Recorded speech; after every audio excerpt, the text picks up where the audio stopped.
नमस्कार मित्रांनो, तू ही रे माझा मितवा या मालिकेच्या 26 नोव्हेंबरच्या भागात आपल्याला पाहायला मिळणार आहे.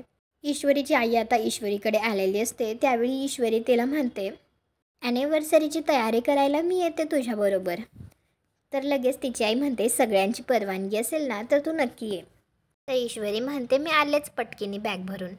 त्यानंतर आता ईश्वरी रूममध्ये येऊन बॅग भरत असते. त्यावेळी अर्णव तिला म्हणतो, मिस इंदौर तू कुठेही जाणार नाही आहेस, दॅट्स फायनल. तर ईश्वरी त्याला म्हणते, मी जाणार आहे. आता अर्णव तिला म्हणतो, Miss Indore you need to grow up. माझ्यावर रागावली आहेस म्हणून तू जातीयस माहेरी, मला कळतंय हे.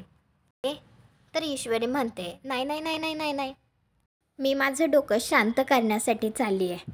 आता दुसरीकडे वल्लरी विचार करत असते, ईश्वरीची आई इथे काय करते. आणि आकाश आता ईश्वरीच्या आईला तिला भेटायला घेऊन येत असतो. त्यावेळी आता वल्लरी पांघरून घेऊन लगेच झोपी जाते. म्हणजेच ती झोपण्याचं नाटक करत असते.